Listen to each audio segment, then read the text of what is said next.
So I actually can't remember the last time a wrestling day, a single day, was so stacked with stuff. TNA Hard To Kill, the first TNA pay-per-view under this new regime, this new TNA banner. New Japan Battle in the Valley featuring Will Ospreay versus Kazuchika Okada, and then Battle of the Belts and Collision all on the same day. That's a hectic schedule, and sadly, I had to pick which one to talk about.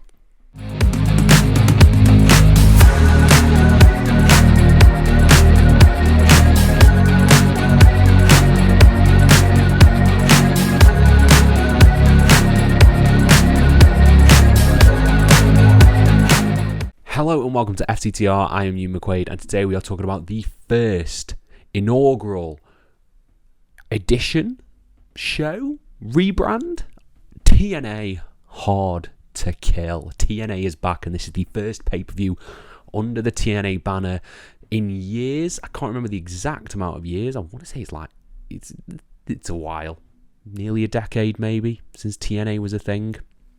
We've got it. TNA is back. Impact is no more. TNA is back. And I'm going to talk about the show. I'm going to talk about Hard To Kill, tell you everything that happened, all the match types, everything that happened on the show, the way a review works. But before we dive into that, please hit subscribe, please like this video, please comment your thoughts down below on TNA Hard To Kill, and we will talk about this show, starting with my overview of TNA Hard To Kill. So, I thought this show was a rip-roaring success. I had such a blast watching this show. I thought from top to bottom, I think it was just fun. It was so fun. It was 3 hours, not including the pre-show, which I didn't watch because it was on TNA Plus. It was just 3 hours of concise, entertaining wrestling. And I loved it. I think it was so enjoyable to watch and a breeze to watch. I do have some issues, not necessarily with the show itself, but more the expectation and where this goes moving forward. But as a show, as a singular entity of a show, I think TNA Hard To Kill was a stroke of brilliance, and I was a huge fan. So shall we just dive straight into the show?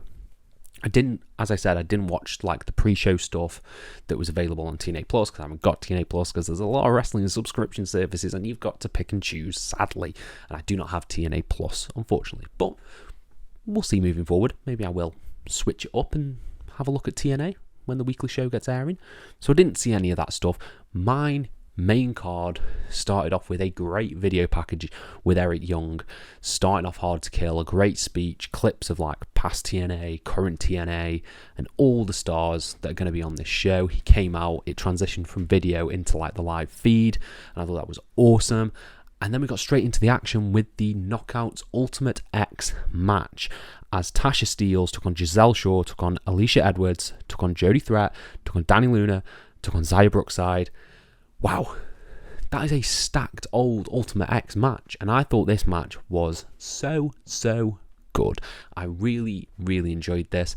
Seeing Xia Brookside again, she's so cool, she's so great. I thought she was awesome in NXT UK. She was one of my favourite talents over there. I absolutely love Xia Brookside, and the fact that she's getting this spotlight, she was really showcased in this match. I think her and Dani Luna were the two highlights for me. I think they both looked amazing in this match, and they really put an emphasis on those two wrestlers. While the others did sort of fade into the background of the multi-man match and didn't sort of stand out enough to me, I think they all worked so well together, and there were some really cool spots. Dani Luna just trying to catch everyone in a powerbomb that climbed up onto those cables was so fun. Eventually getting reversed by Alicia Edwards, who, reversed it into a really cool DDT. I like the way the match started, in which you had Threat, Brookside, and Dani Luna sort of doing a three-way. They were sort of getting this pretty good reaction from the crowd. I'd say the crowd wasn't necessarily that hot for this opener, which is a shame, because there was some really cool stuff in there. You had a big cutter or like a series of events off the big steel pole in the corner, leading to Tasha Steelz hitting a cutter on Jody Threat onto everyone. And that was really cool. And then it eventually just escalated into a big three-way brawl on top of the cables, which is what we like to see from an Ultimate X. I think Ultimate X is such a cool stipulation. I think it's so, so good. And it was Giselle Shaw, Dani Luna, and I believe Tasha Steelz. I think it was Tasha Steelz that was also on there as well.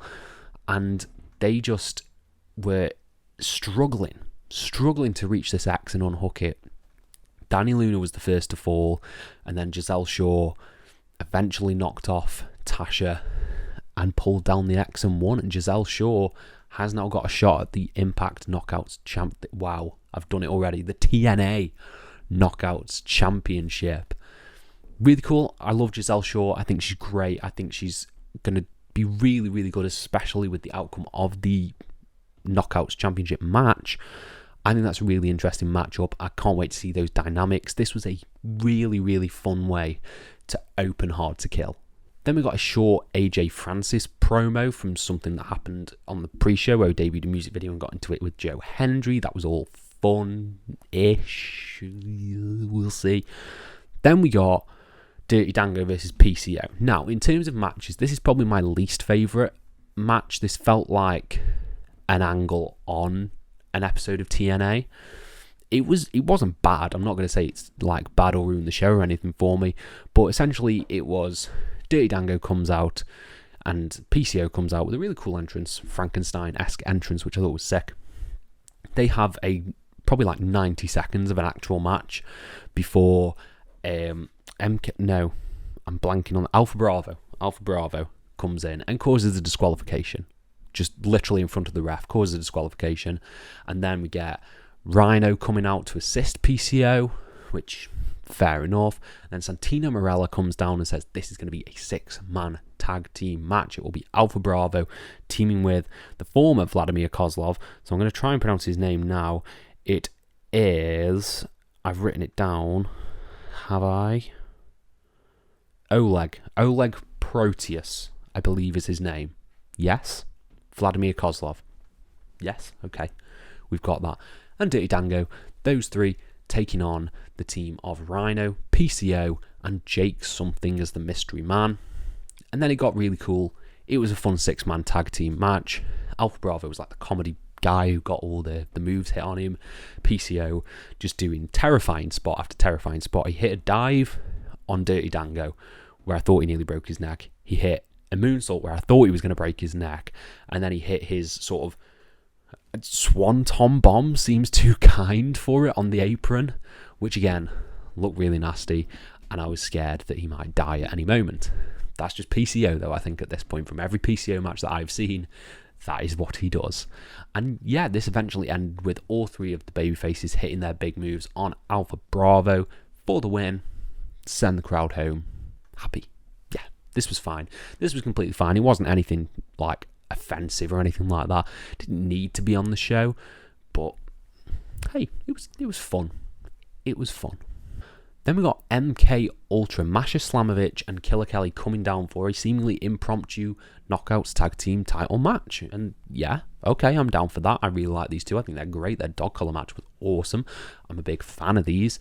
And who should come out to answer this match but the team of Decay? Rosemary and Havoc come down, and they have a really fun 10-minute or so match. This was really cool. Like, there was a really awesome spot with Rosemary and Killer Kelly where Killer Kelly's like crawling on top of Rosemary, and Rosemary just sits up and gets right in the face, the opposite of Killer Kelly. I thought that looked great. Nothing like special or amazing about this. I think it was a nice surprise to see Decay back, because I think they have been gone for a long time. I can't remember seeing Decay in TNA for a while, and they got the win. They hit their big move. I'm not sure what the name of it is. It's like a choke bomb, an assisted choke bomb, and they are the new TNA Knockouts tag team title holders. Sick. I think this is really, really good. Like, Killer Kelly and Masha Slamovich can maybe proceed into further in like the main Knockouts division, while maybe we get some more, a bit of a differential. era in the Knockouts tag team scene. We'll see where that goes. But yeah, was it a title change for the sake of a title change? I don't think so, because there were a lot of title changes on this show. But I thought it was a fun, impromptu match. Then we got a Steve Macklin promo, which was really good. And then Scott D'Amore's music hits, and he comes out onto the stage with the president/CEO of AAA. Now, I'm not going to be able to pronounce this man's name, so I'm going to put it with a photo above my face. This guy. They came out and announced that TNA is going to be fully partnering with AAA to bring more luchadors and more lucha libre to the United States, which is awesome. I'm assuming this is what Scott D'Amore meant in sort of his Worlds Collide thing, because there was nothing else really on the show that got that vibe. I think this was cool, if not maybe a little overhyped by Twitter and maybe Scott D'Amore himself, because I think it's really cool that they're working with AAA. But I believe they've been working with AAA like before, and it's sort of a renewal of that relationship. I think it's only good that TNA has these strands. Obviously, they've got people from Bullet Club.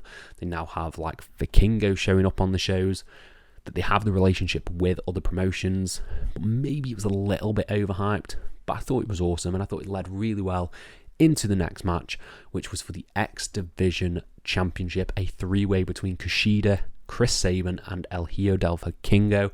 This was my match of the night. I thought this was goddamn fantastic. Is this going to be the year of the triple threat? We've had an amazing one at Wrestle Kingdom. We've had an amazing one here. We're probably going to get an amazing one at AEW Revolution. This is going to be the match type of the year, because this was so fun. This was really fun. I was getting like Pillars 4-way vibes from Double or Nothing in the way that each wrestler worked with each other. It wasn't one guy rolls out and the two have a match. No, this was everyone getting involved, everyone telling their stories, Kushida trying to destroy people's arms, which is always nice to see, and sort of the resilience of Chris Sabin, who had a loss at Final Resolution and is coming back to, claim that he is the best in the X Division. He's going up against two of the best. There were some amazing, amazing spots. I haven't written all of the spots down, but a top rope German suplex from Chris Sabin to Kushida was amazing. A top rope hoverboard lock from Kushida was amazing. A step up 450 splash to the ramp was amazing.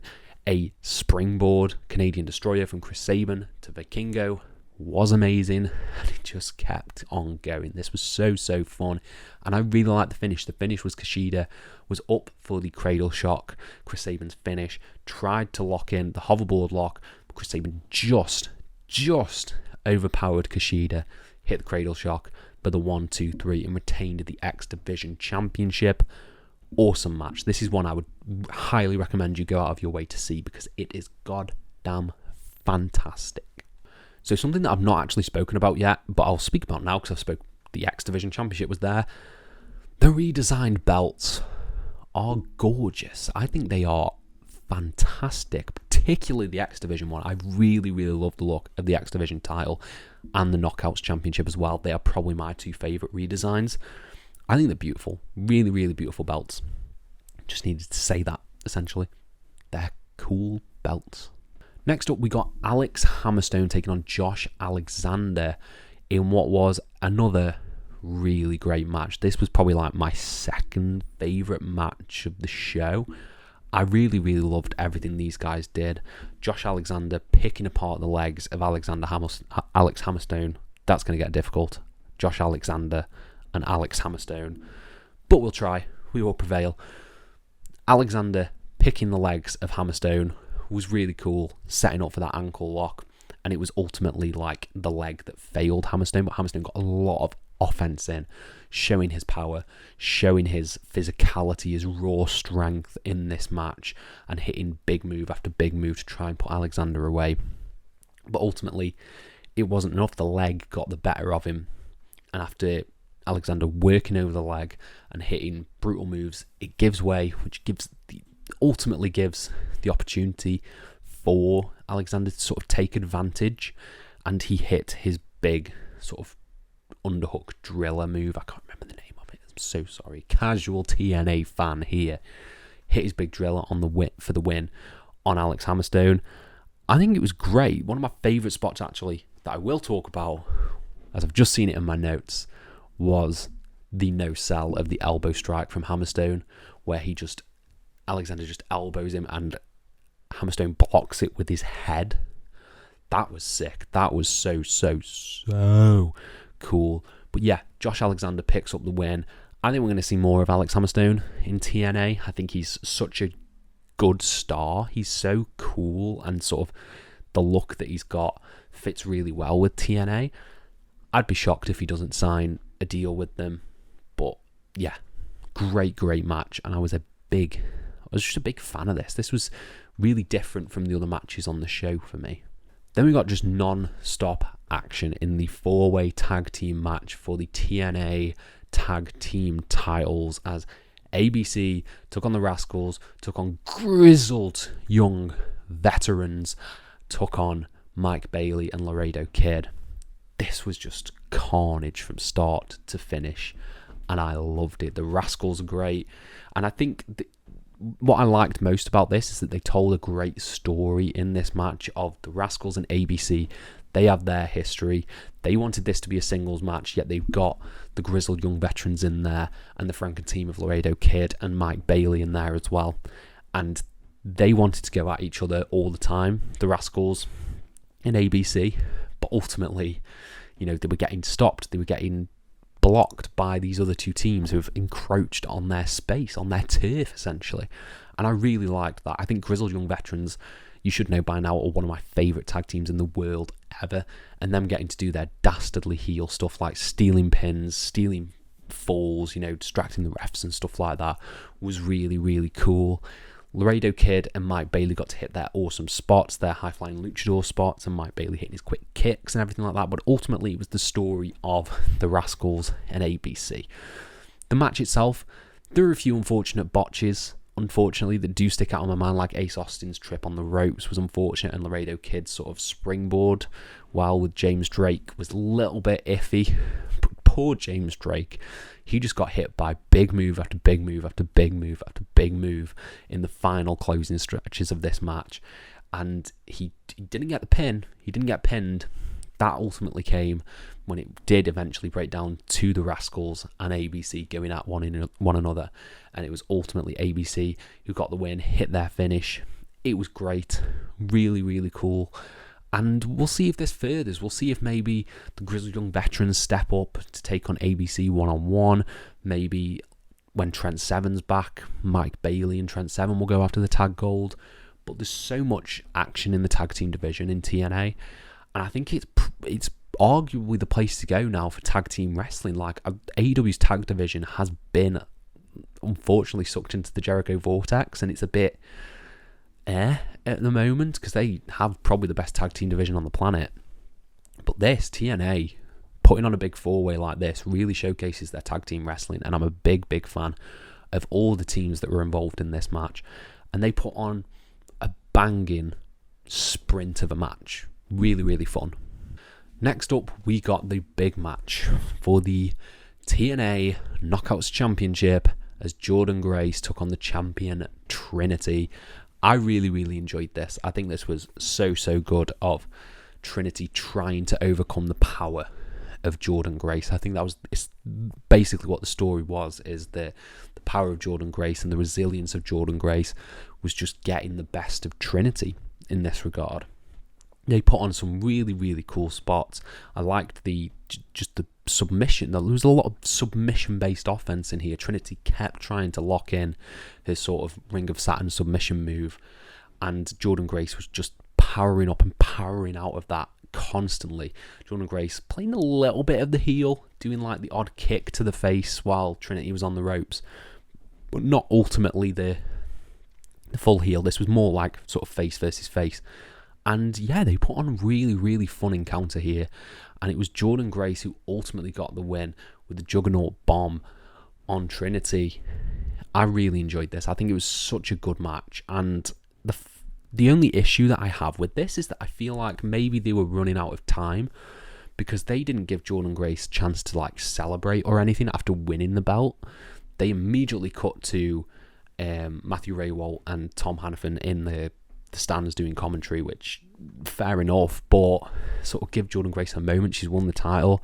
Maybe give Trinity a moment. I know she got it sort of off screen where she was saying goodbye to the fans, seemingly going to WWE. This is her last title appearance. Yeah, it was interesting to say the least that they didn't give sort of Jordynne Grace that time. So I feel like she should have got a big sort of, not a massive like celebration, but at least hold the belt up or something like that. But she barely got to do that, unfortunately. And yeah, that was a bit of a shame, but it came off a really, really fun match, and I really, really enjoyed this. And finally, we had the main event. We had Alex Shelley versus Moose for the TNA World Championship. This was really good. I wasn't too sold on this match in sort of like the first 5 minutes or so, but when it really picked up, Alex Shelley started picking apart the arm of Moose, and they got into this final stretch. It was great. It was really, really solid. You had the System, which is Moose's new faction with Brian Myers and Eddie Edwards. They came down to sort of get involved. You had the Motor City Machine Guns. You had Chris Sabin come down. You had Kushida come down. Sort of even the odds there. But there was a good story told about the arm. Good story told about the arm of Moose in this. Really trying to take away that power. But ultimately, he's good at everything. He is that wrestling god that he says he is. And he ultimately, after a really blinding series of moves and a great headbutt from Moose where he just clocked him. That was one of the loudest looking headbutts that I've ever seen, and it looked beautiful. Chef's kiss. Ultimately, after Alex Shelley looks like he has the win, he's hit his finish on the outside, which is a near fall. Ultimately, Moose just overcame him and reversed into a spear for the 1-2-3, making Moose the new TNA World Champion going into the new year. I think that's a good decision. I think one of the issues presented, I'll get into what happened after, but this was a really solid match. I don't have loads to say on this, but what I do have to say is I feel like with TNA, it's both a blessing and a curse that their other divisions are so stacked, because I'm finding, at least watching this show anyway, I find the main event scene the least interesting of their scenes. I'm more into the knockout stuff, I'm more into the tag stuff, I'm more into the X Division stuff than I am their actual main event scene. And I think that's maybe why TNA doesn't feel like as big time, or Impact didn't feel as big time, because their other divisions that they present, potentially lower because it's not the world title, feel a lot bigger because they have maybe flashier stars, flashier matches than the likes of their main event scene. That's at least how I feel anyway. We're probably going to get like Moose and Alexander down the line again. We're probably going to get Alex Shelley versus Moose in a rematch. But yeah, at least for me, the main event, while a really, really good match, didn't feel as big time as I think it should in comparison with the other matches. Now, that may all change, because what should happen at the end, but Nick Nemeth made his debut for TNA. He comes down, well, his music hits first, then he comes down, he's standing in the ring behind Moose, hits a super kick, hits a zigzag, I don't know if he's going to change the name of that, and yeah, runs off into the crowd, rips off the shirt, and it says TNA. He is TNA. Presumably, I haven't seen a graphic saying that he signed. I saw a graphic saying that Xia Brookside has signed, which I'm very excited for. But Nick Nemeth, I haven't seen anything saying that he's signed. So in terms of the big signing, I'm assuming it's Nick Nemeth. I'm assuming that him ripping off the shirt is that he is signed. Is that underwhelming from how it was hyped up sort of by Scott D'Amore? Potentially, because obviously you had big free agents like Okada, like a Mercedes Moné, and Nick Nemeth has just shown up in New Japan. So maybe it could be underwhelming. I'm very excited to see what Nemeth does, especially if he's going to be in that world title scene. Will we get a TNA world title run from Nick Nemeth? Probably. And I think that'd be very exciting. I'd like to see him maybe do a belt collect thing. Maybe he wins, the IWGP Global Championship from David Finlay. Maybe he wins the TNA title. And you've got gold on Nick Nemeth. He's doing a Matt Cardona. He's really fleshing himself out on these other scenes. I think that'd be really cool. But yeah, just the little issues that I had with this show didn't take away from how fun it was. As a night of wrestling, it was fantastic, utterly fantastic, and I had a blast. It's sort of the larger issues, not issues, but just, what's the word? Worries, I guess, because they haven't actually come true, because they could fix a lot of these things that I have problems with. They could make the main event scene feel a little bit more important than it does. They could, cut some of the filler matches revolving like your Tommy Dreamer and your PCO that don't necessarily appeal to me, and then have a really well-rounded product going forward. Because this is the first step, essentially. This is the first step into a larger world of TNA, where they're going to be doing the action figures, where they're going to be doing partnerships with AAA, where they're probably going to be doing more tours around the globe again. And I think that's very exciting. As a first step, I can't fault it. I think it's fantastic, and it all depends on how they hit the ground running now. Overall, I would give this show, even after my gripes, a 4.5 out of 5. I think it was so just enjoyable from top to bottom. It's probably my favourite show of the year. I know we've been in there for like 13 days, but it's probably my show of the year so far. And what more can I say? What more can I say? That's great. It's like really good for TNA, and I am excited to check out the product going forward. And hopefully this draws back in the lapsed fans, the new fans, more eyes to it. And that's that. That's my review. Hopefully you've enjoyed this. Hopefully you are a TNA mark, a TNA super fan. Please let me know everything you want down in the comments below about TNA, and I'll try and reply to every single one of them. Comment below if you would like to see a review of New Japan Battle in the Valley. I will probably not get to that sort of anytime soon. I can try if you want to see that. I can do that. Let me know everything you want down below, and I'll try and reply to every single one of them. Thank you all ever so much for your support, and have a nice day.